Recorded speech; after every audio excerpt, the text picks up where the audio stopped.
Bom dia, boa tarde, boa noite, boa madrugada.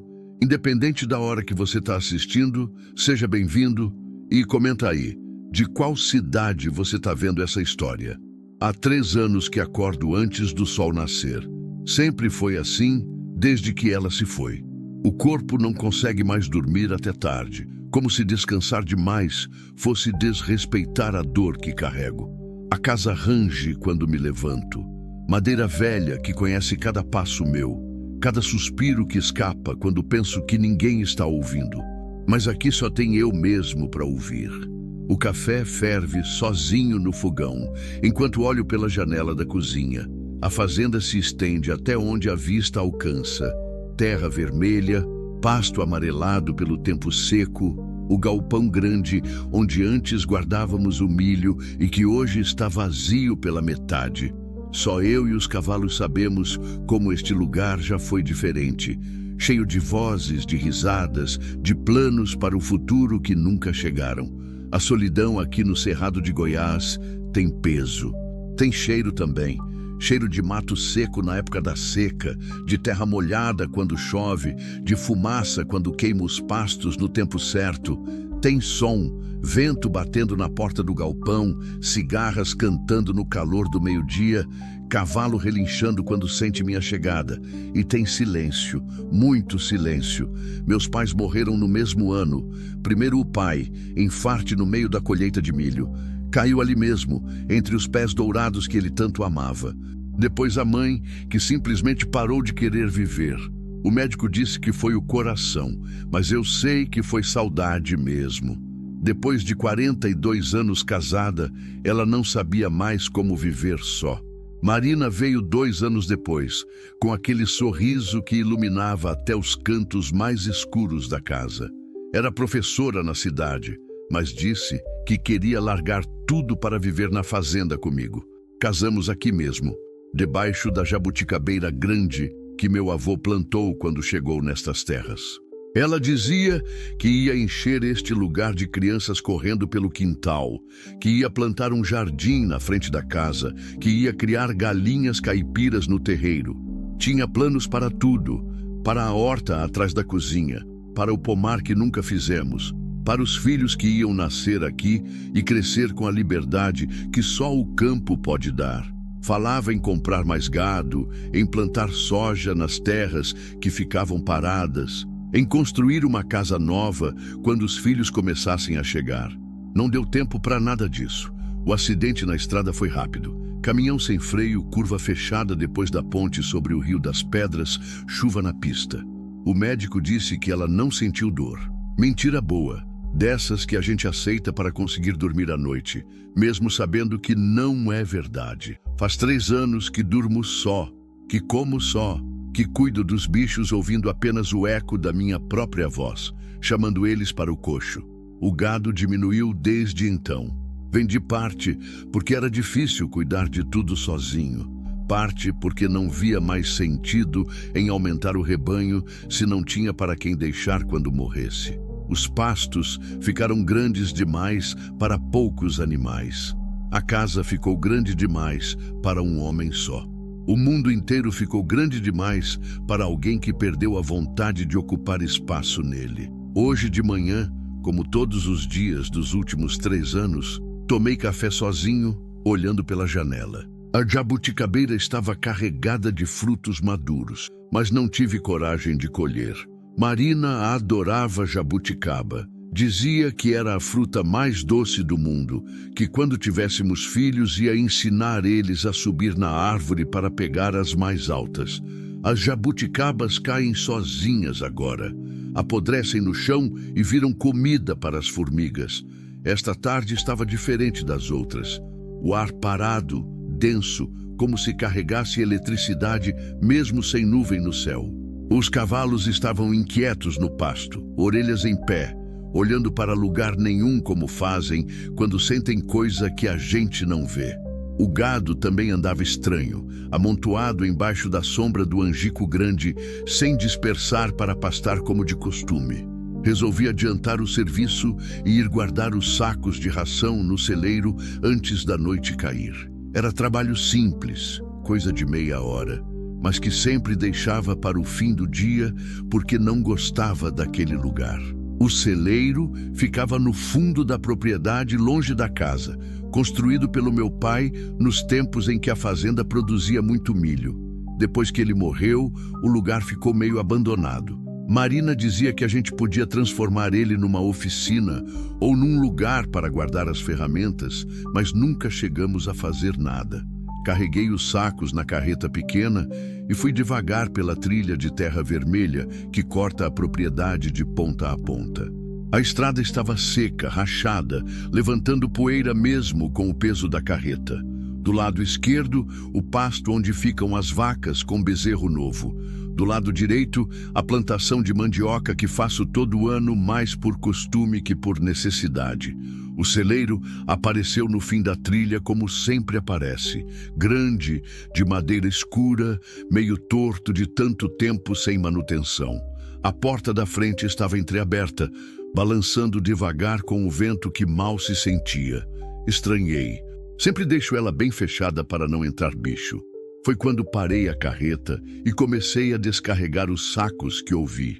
Um grito, fraco, trêmulo, mas inconfundivelmente humano. Parei com o saco nas costas, meio abaixado, tentando escutar melhor. Silêncio. Pensei que tinha imaginado. A solidão às vezes prega essas peças na gente. Faz escutar voz onde só tem vento, faz ver movimento onde só tem sombra. Mas então veio outro grito, mais claro, carregado de dor e desespero. Larguei o saco no chão e corri para o celeiro. Empurrei a porta de madeira com o ombro. Ela sempre emperra, madeira inchada de umidade e tempo. O cheiro de palha velha e poeira me atingiu primeiro, depois veio o cheiro diferente. Cheiro de gente, de suor, de medo. E então eu vi. Uma mulher estava estirada no chão, sobre uma pilha de palha que ela mesma devia ter juntado. Jovem, cabelos castanhos grudados na testa pelo suor, o rosto pálido como cera de vela. Usava um vestido azul desbotado, rasgado na barra, sujo de terra e sangue. As mãos agarravam a barriga enorme como quem segura a própria vida escapando. Os olhos, quando me viram, se encheram de medo e alívio ao mesmo tempo. Olhos castanhos, fundos, que pareciam carregar mais dor do que qualquer pessoa deveria carregar. Por favor, ela sussurrou, a voz quebrada, quase sem fôlego. Não me mande embora. Por favor, não precisava pedir. Qualquer pessoa que se abriga num celeiro abandonado no meio do nada está fugindo de algo muito pior que a solidão. E eu conhecia bem a solidão. Sabia reconhecer quando alguém estava precisando de ajuda mais do que de explicações. Está tudo bem, falei, me ajoelhando ao lado dela na palha áspera. Vai ficar tudo bem. Eu vou ajudar. Mentira. Nada estava bem.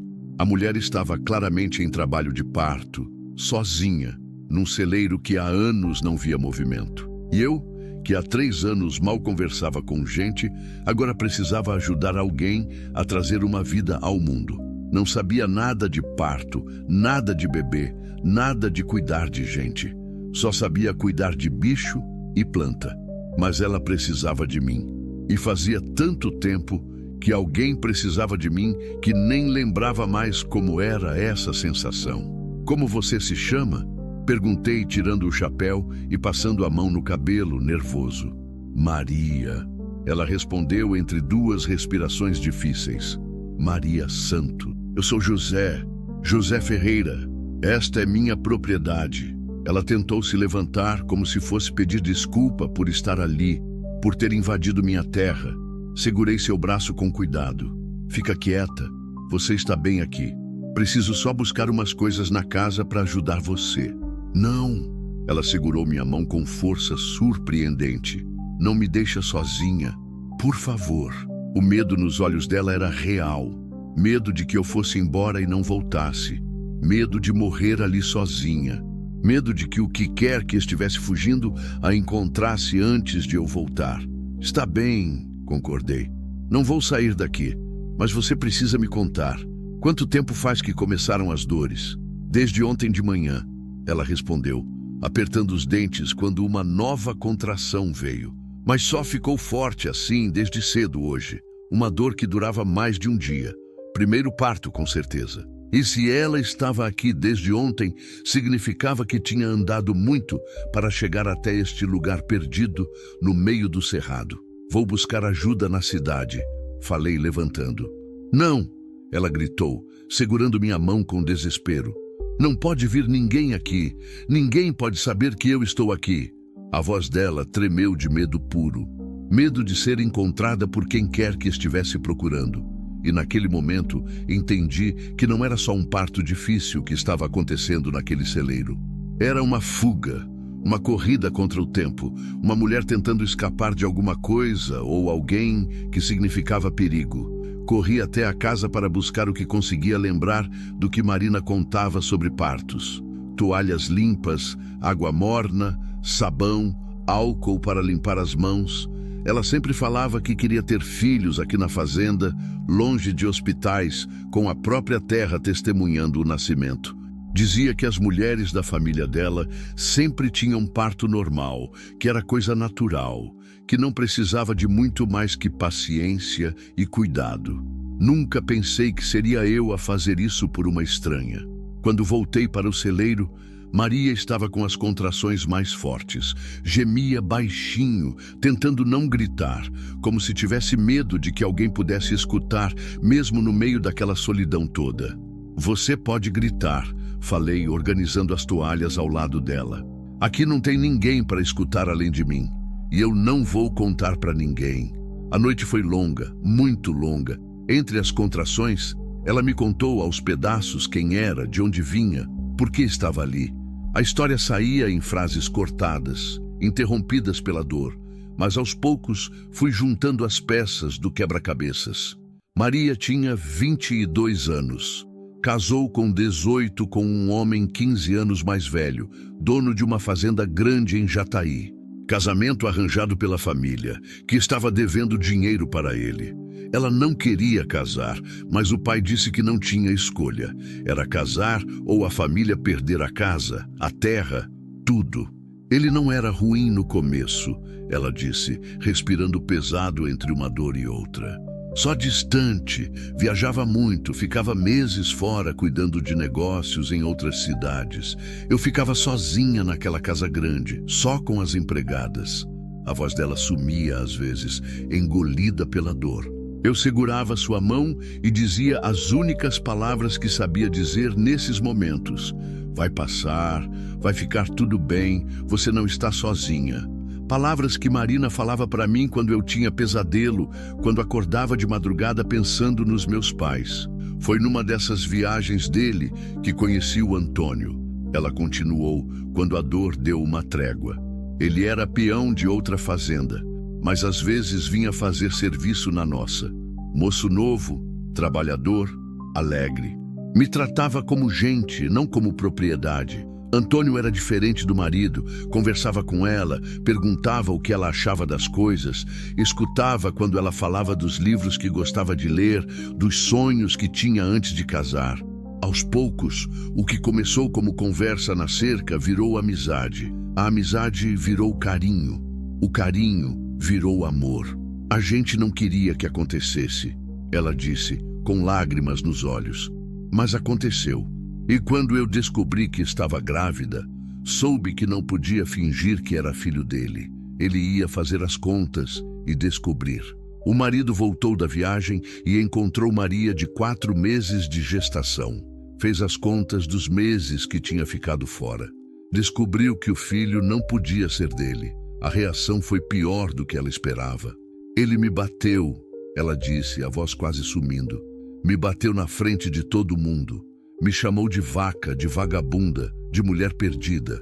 Disse que eu tinha desonrado ele e a família dele, que eu merecia morrer. Mas não foi só raiva, foi cálculo também. A família do marido era rica, dona de várias fazendas na região. Se ele se separasse dela por adultério, ficaria com todos os bens. Se assumisse o filho como seu, teria que dividir a herança um dia. A solução que ele encontrou foi simples: se livrar da mulher e da criança. Ele me trancou num quarto. Ela continuou gemendo quando uma nova contração começou. Disse que ia esperar eu ter o filho e depois ia sumir comigo e com a criança. Que ninguém ia sentir falta de uma mulher adúltera e de um bastardo. Maria conseguiu fugir com a ajuda de uma empregada que teve pena dela. Saiu de madrugada, a pé, grávida de 8 meses, só com a roupa do corpo e uns trocados que a mulher conseguiu arranjar. Caminhou dias, dormindo em celeiros abandonados, comendo o que encontrava pelo caminho até chegar aqui. Ah, por que você não foi para sua família? Perguntei numa hora em que a dor deu uma trégua mais longa.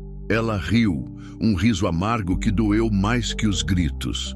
Minha família é evangélica, dessas bravas que seguem a Bíblia ao pé da letra. Quando descobriram que eu estava grávida sem ter certeza de que era do meu marido, disseram que eu era filha do diabo, que não queriam saber de mim nem da criança.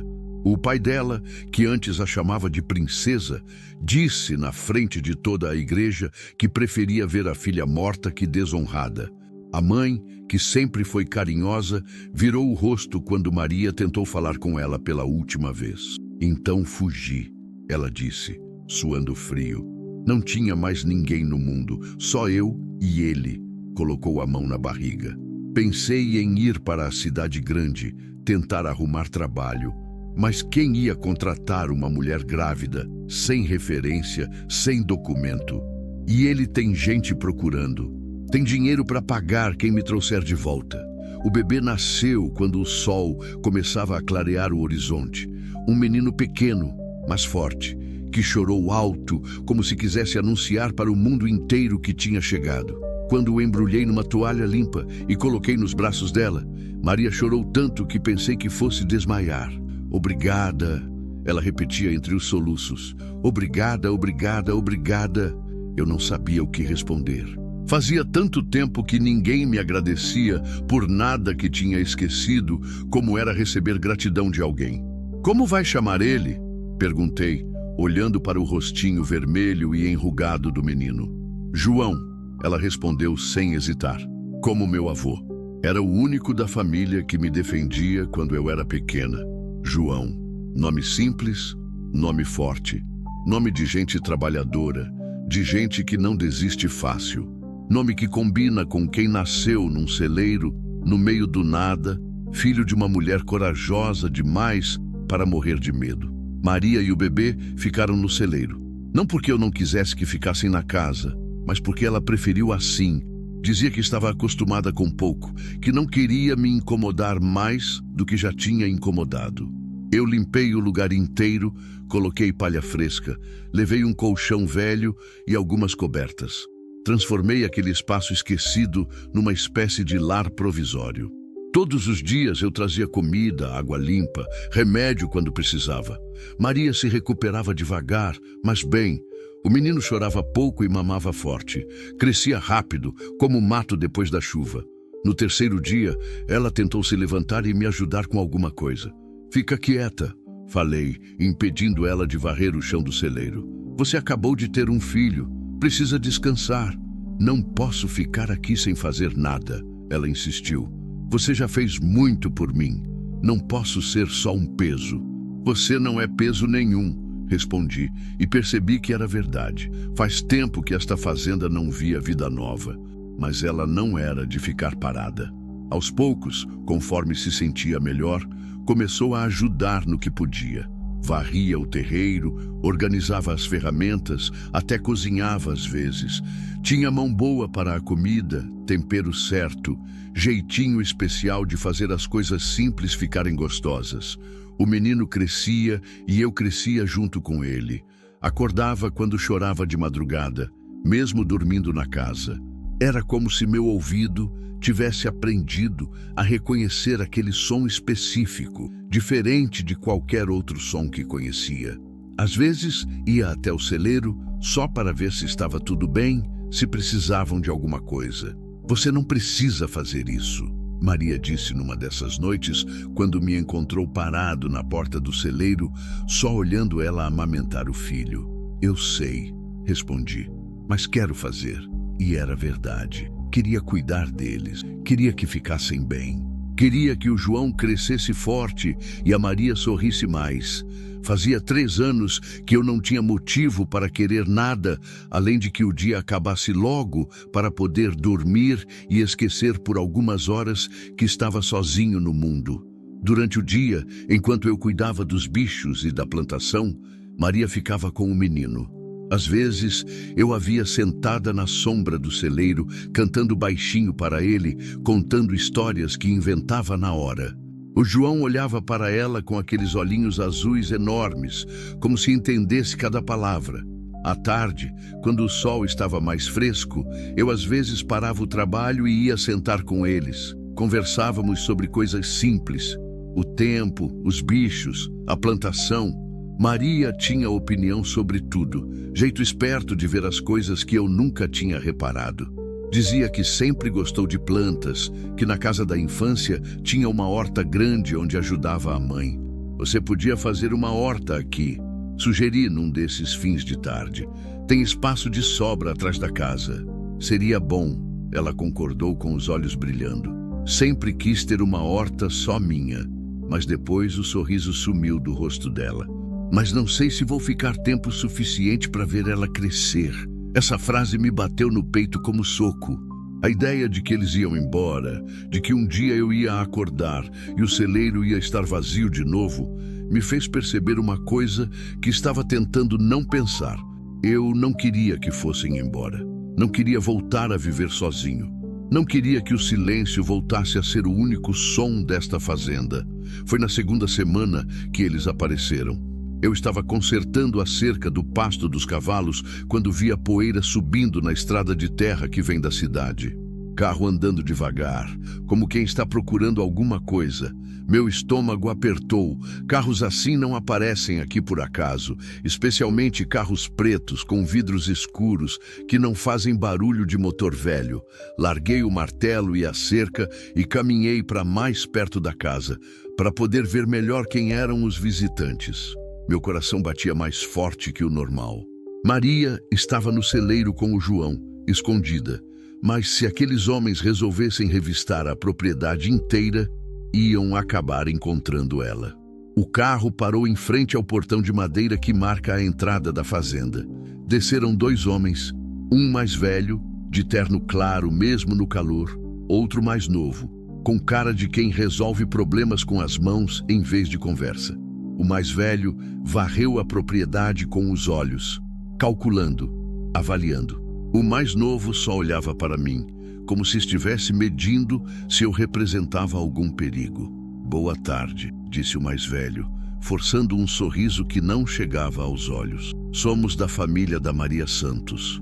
Estamos procurando ela. A mentira saiu da minha boca antes mesmo de eu pensar nela. Não conheço nenhuma Maria Santos. Tem certeza? Ele insistiu, tirando uma foto do bolso e me mostrando. Uma moça nova, grávida. Alguém disse que ela foi vista por aqui nas últimas semanas. A foto era dela, mais nova, sorrindo, usando um vestido bonito. Devia ter sido tirada no casamento ou em alguma festa da família. Não parecia nem um pouco com a mulher assustada e machucada que encontrei no celeiro. Moro sozinho aqui, respondi, mantendo a voz firme. Se tivesse gente, eu saberia. O homem mais novo deu um passo à frente, invadindo meu espaço pessoal. Posso dar uma olhada na propriedade? Perguntou, mas não estava realmente perguntando. Estava avisando que ia olhar de qualquer jeito. Pode olhar, concordei, porque não tinha escolha.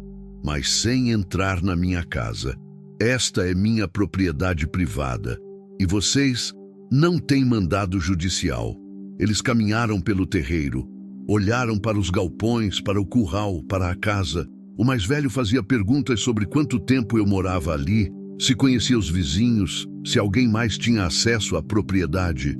Eu respondia tudo com a cara mais limpa que conseguia, mas por dentro estava tremendo. Quando chegaram perto do celeiro, meu coração quase parou. E aqui? Perguntou o mais novo, apontando para a porta de madeira. Depósito. Respondi, rápido demais.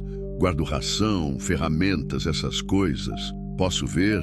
Não podia dizer não sem levantar suspeita. Caminhei até a porta e abri ela devagar, rezando para que Maria tivesse conseguido se esconder bem.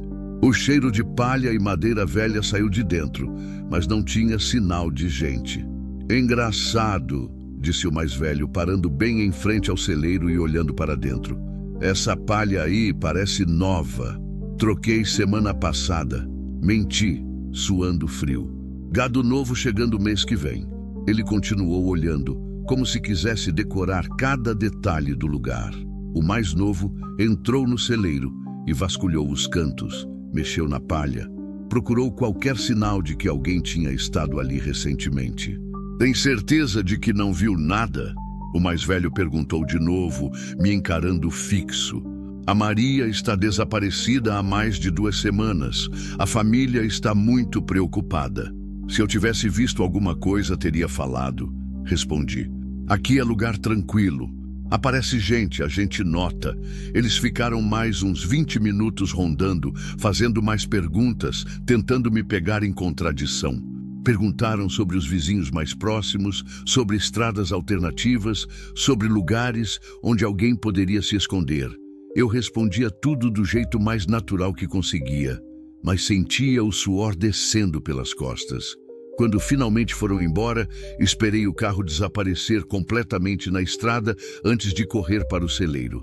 Maria estava escondida no fundo, atrás das pilhas de palha, com o João apertado contra o peito. Os dois estavam em silêncio absoluto, mas quando me viram, ela começou a tremer. Eram eles. Sussurrou, ainda sem força na voz. Reconheci a voz. Era o irmão dele e o capanga que ele usa para os trabalhos sujos. Como você sabia que eles estavam aqui? Escutei o carro chegando. João estava dormindo. Consegui me esconder antes deles chegarem perto. Mas se ele tivesse chorado, não precisou terminar a frase. Se o bebê tivesse chorado, eles teriam descoberto tudo. E eu não queria nem imaginar o que aconteceria com Maria e o João se fossem encontrados por aqueles homens. Eles vão voltar, ela disse com certeza na voz. Não acreditaram em você. Vão voltar com mais gente, vão revistar tudo direito. Então a gente precisa de um plano. Naquela noite, nenhum de nós conseguiu dormir. Eu ficava olhando pela janela da casa, esperando ver os faróis do carro preto voltando. Maria ficou no celeiro, embalando o João, que chorava mais que o normal, como se sentisse a tensão no ar. Até os bichos estavam inquietos. Os cavalos andavam de um lado para o outro no pasto. As vacas mugiam sem motivo aparente. De manhã cedo, antes do sol nascer, Maria apareceu na varanda da casa. O João no colo, uma trouxa pequena na mão, com as poucas coisas que tinha. Vou embora, disse, sem olhar nos meus olhos. Não posso colocar você em perigo por mais tempo. E vai para onde? Não sei, mas longe daqui, para um lugar onde eles não consigam me encontrar. Eu sabia que ela não ia sobreviver na estrada com um bebê de 3 semanas. Sabia que sem dinheiro, sem documentos, sem ninguém para ajudar, aqueles homens iam acabar encontrando ela. Era questão de tempo.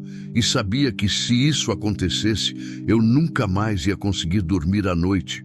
Nunca mais ia conseguir olhar no espelho sem ver um covarde que abandonou quem precisava de ajuda. Fica, falei. Não posso. Você viu como eles são. Se descobrirem que você mentiu, vão fazer mal para você também. Então, casa comigo. As palavras saíram da minha boca antes de eu pensar nelas. Maria me olhou como se eu tivesse ficado completamente louco. O quê? Casa comigo, repeti, agora com mais certeza do que sentia na hora que falei. Se você for minha esposa, eles não podem te tocar. E o João vira meu filho. Legalmente. Eles não vão poder fazer nada. José, você nem me conhece direito. Não sabe quem eu sou de verdade, de onde venho, o que fiz na vida. Sei que você é corajosa, respondi. Sei que é boa mãe. Sei que não desiste fácil. Sei que trabalha duro e não reclama de nada. Sei que faz o melhor café que já tomei na vida e que canta bonito para o João quando pensa que ninguém está ouvindo. Parei para respirar e continuei. E sei que eu engoli seco, procurando as palavras certas. Sei que há 3 anos eu vivo como se tivesse morrido junto com minha esposa. E desde que vocês chegaram, Eu lembro como é se sentir vivo de novo. Maria ficou em silêncio por um tempo longo. O bebê tinha parado de chorar e olhava para mim com aqueles olhos azuis enormes, como se estivesse avaliando se eu servia para ser pai dele. Por que você faria isso? Ela perguntou finalmente, com a voz embargada. Por que arriscaria sua vida por gente que você mal conhece?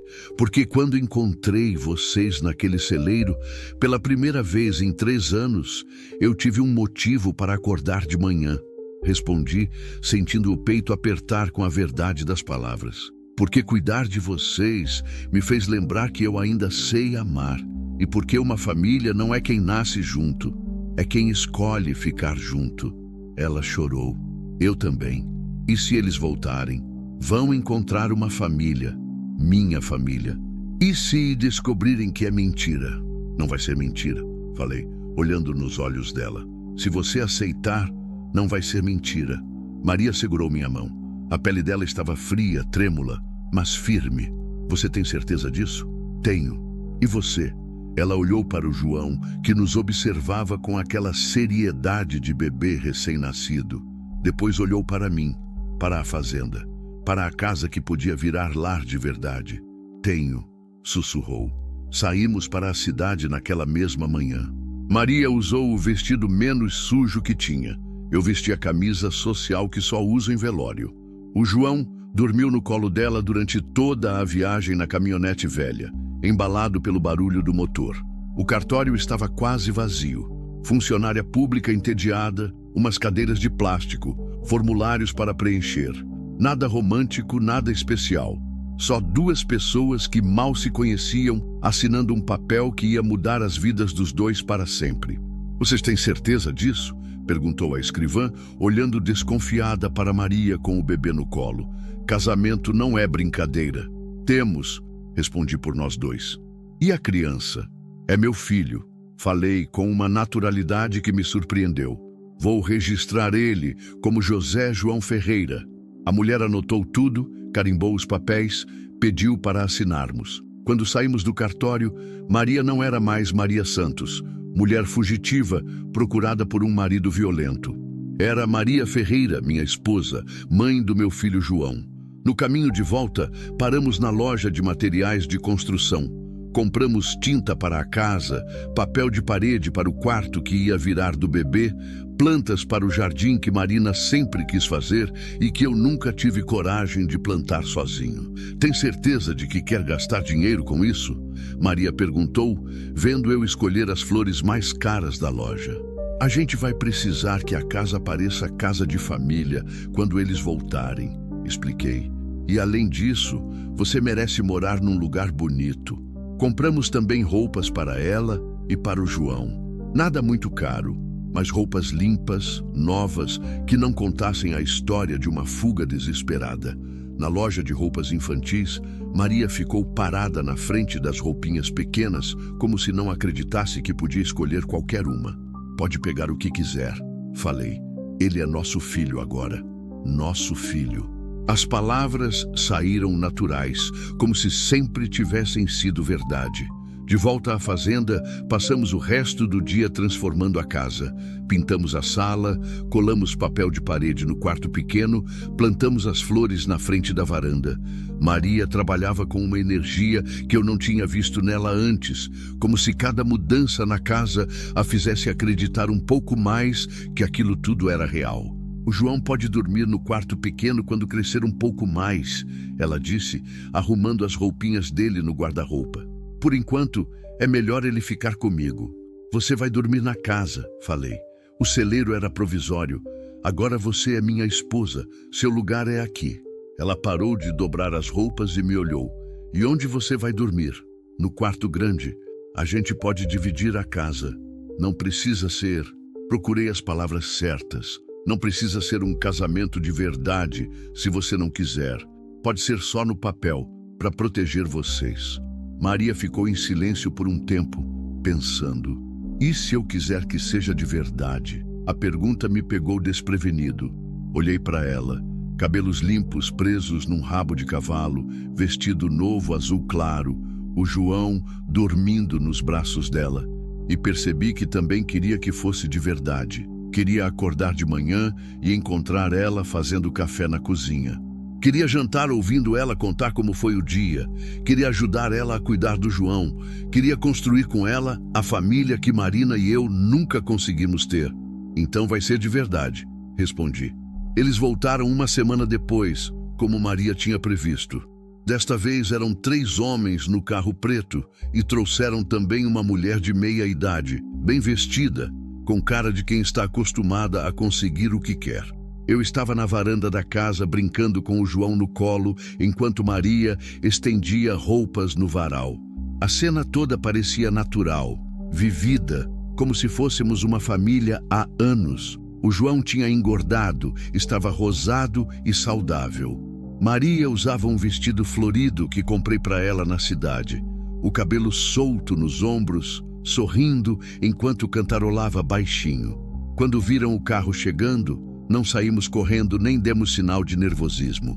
Continuamos na nossa rotina normal, como qualquer casal faria quando recebe visitas inesperadas.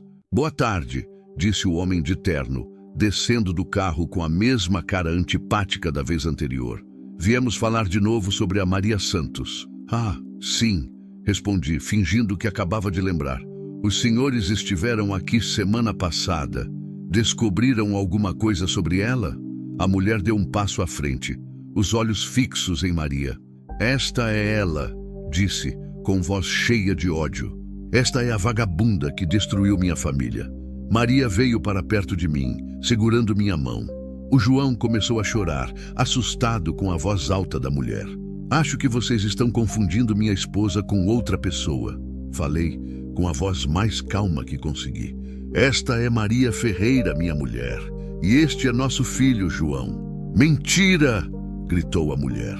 Essa aí é Maria Santos, que estava casada com meu filho e fugiu grávida de outro homem.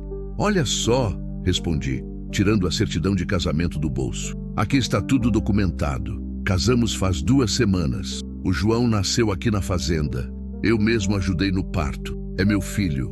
O homem de terno pegou o papel, examinou os carimbos, as assinaturas, as datas. Estava tudo em ordem, tudo legal, impossível de contestar. Isso é uma farsa, ele esbravejou. Vocês forjaram esses documentos. Prove, respondi cruzando os braços. Ou saiam da minha propriedade. Estão perturbando minha família. A mulher se aproximou de Maria, o rosto vermelho de raiva. Você não vai escapar tão fácil, sua vagabunda. Sei muito bem quem você é. A senhora está enganada, Maria respondeu com a voz firme, mas educada. Meu nome é Maria Ferreira. Sou casada com José há 2 semanas e nunca conheci nenhum dos senhores. E onde vocês se conheceram? Perguntou o terceiro homem, que até então tinha ficado em silêncio. Na cidade, respondi sem hesitar. Maria trabalhava numa loja lá. Começamos a namorar, ela engravidou, resolvemos casar. História simples. Que loja? Fechou o mês passado. Maria respondeu rápido. A dona se mudou para Goiânia. Eles continuaram fazendo perguntas, tentando nos pegar em contradição, procurando furos na nossa história. Mas a gente tinha combinado tudo durante a semana, ensaiado as respostas, criado uma versão dos fatos que fazia sentido e podia ser comprovada pelos documentos. Vocês não vão conseguir provar nada, falei finalmente, pegando o João no colo. Minha esposa e meu filho são minha família. Agora saiam da minha terra antes que eu chame a polícia por invasão de propriedade. A mulher fez menção de avançar em Maria, mas o homem de terno segurou o braço dela. Vamos embora, disse. Ah, aqui não tem mais nada para nós. Antes de entrar no carro, ele se virou para mim. Isso não vai ficar assim. Se descobrirmos que vocês estão mentindo... Não estamos mentindo, cortei. E mesmo que estivéssemos, não é problema de vocês. Esta é minha casa, minha família, minha vida. Eles foram embora levantando poeira, com cara de quem não tinha conseguido o que queria. Ficamos na varanda até o carro desaparecer completamente, abraçados, tremendo de nervoso e alívio. Acha que eles vão voltar? Maria perguntou. Não, respondi beijando a testa dela. Agora você é minha esposa legalmente. Eles não podem fazer nada. E era verdade. Por mais que soubessem que Maria era a mulher que procuravam, não podiam provar nada.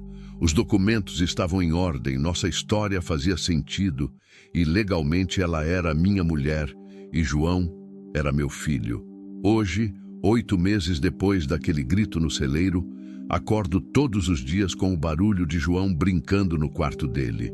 Não é mais choro de bebê.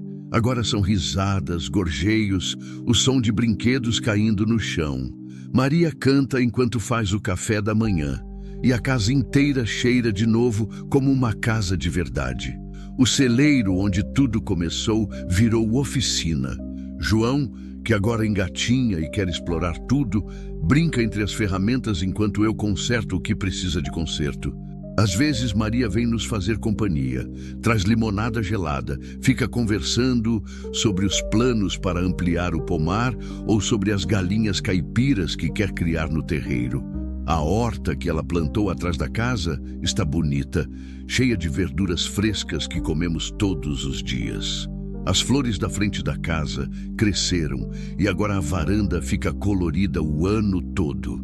A jabuticabeira está carregada de novo e desta vez eu colho os frutos. Maria faz geleia, doce, suco. João ainda é pequeno para comer jabuticaba, mas quando crescer vai subir na árvore como Marina sempre sonhou que nossos filhos fariam. À noite, quando botamos João para dormir no bercinho que compramos na cidade, Maria e eu ficamos na varanda conversando sobre o dia, fazendo planos para o futuro. Falamos em aumentar o rebanho, em plantar mais milho, em construir um quarto maior para João quando ele crescer. Falamos também em dar irmãos para ele, em encher esta casa de crianças correndo pelo quintal. Você se arrepende? Ela me perguntou numa dessas noites, enquanto embalávamos na cadeira de balanço que pertenceu à minha mãe. De quê? De ter casado comigo sem me conhecer, de ter assumido um filho que não é seu, de ter arriscado sua vida por 2 pessoas que apareceram do nada na sua propriedade. Olhei para João dormindo no colo dela, a cabeça encostada no meu ombro. Olhei para a casa toda iluminada, cheia de vida e movimento. Olhei para ela com aquele sorriso suave que ainda aparece quando acha que pediu demais da vida. Esse menino pode não ter meu sangue, respondi, apertando ela mais perto de mim, mas tem meu amor, tem meu sobrenome, tem meu cuidado, tem meu futuro. Ele é meu filho em tudo que importa. E eu? Ela perguntou baixinho. Você... Parei para escolher as palavras certas. Você me trouxe de volta à vida. Há 3 anos eu existia, mas não vivia. Cuidava dos bichos, plantava, colhia, mas era tudo automático. Não sentia nada, não esperava nada, não sonhava com nada. Maria segurou minha mão. Você me salvou, ela disse. Não, corrigi, beijando os cabelos dela. Vocês 2 me salvaram da solidão, do silêncio, de uma vida que não tinha mais sentido. O grito que ouvi naquela tarde no celeiro não era só de uma mulher em trabalho de parto, era o grito de uma vida pedindo socorro. E quando corri para ajudar, descobri que quem mais precisava de socorro era eu mesmo. Esta fazenda já foi lugar de luto, de saudade, de solidão que doía no peito. Hoje é lugar de vida nova, de risadas no quintal, de planos para o amanhã que vale a pena viver. O celeiro que antes guardava só poeira e lembranças tristes, agora guarda ferramentas para construir futuro, brinquedos para uma criança feliz, sonhos grandes demais para caber entre 4 paredes. Quando João crescer e me perguntar de onde ele veio, vou contar para ele a verdade, que ele veio de um grito de socorro numa tarde silenciosa, de uma mãe corajosa que não desistiu de lutar pela vida dele, e de um homem que aprendeu que família não é questão de sangue, é questão de escolha, de amor, de ficar junto mesmo quando o mundo inteiro está contra. Vou contar que ele nasceu num celeiro, como Jesus, no meio da palha e do medo, mas rodeado de tanto amor que transformou um lugar abandonado no berço de uma família nova. Vou dizer que sua mãe é a mulher mais corajosa que já conheci, que caminhou dias no mato só para dar a ele uma chance de nascer livre. E que eu tive a sorte de estar no lugar certo, na hora certa, para ajudar os dois a encontrarem um lar. Hoje, quando acordo antes do sol, não é mais porque tenho medo de desperdiçar o dia. É porque mal posso esperar para ver que surpresas uma nova manhã vai trazer para nossa família. E se escutar outro grito de socorro por aí, vai encontrar nossa porta sempre aberta, nossa mesa sempre posta para mais um. Porque aprendi que salvar alguém é a melhor forma de se salvar. Que o amor de verdade não pergunta de onde você veio, só promete ficar até onde você for. E que às vezes Deus usa um celeiro abandonado, um grito no silêncio e um coração solitário para fazer o milagre de criar uma família onde antes só havia vazio. Esta é nossa história. A história de como um grito mudou 3 vidas para sempre. A história de como o amor verdadeiro nasce não do que é fácil, mas do que é necessário. A história de como uma família pode crescer não da carne e do sangue, mas da escolha de amar sem condições e de ficar junto contra todas as tempestades. E se você está lendo isso e se reconhecendo na solidão, no medo, na sensação de que perdeu o rumo da vida, saiba que sempre existe uma segunda chance esperando na próxima curva do caminho. Às vezes, ela vem disfarçada de problema, de complicação, de gente precisando de ajuda. Mas quando você abre o coração para ajudar, descobre que quem mais precisava de salvação era você mesmo. O amor verdadeiro sempre aparece quando a gente menos espera, no lugar mais improvável, pedindo para ser reconhecido não pelo que promete, mas pelo que exige. Coragem para recomeçar, força para proteger e fé para acreditar que todo final triste pode virar começo de uma história bonita.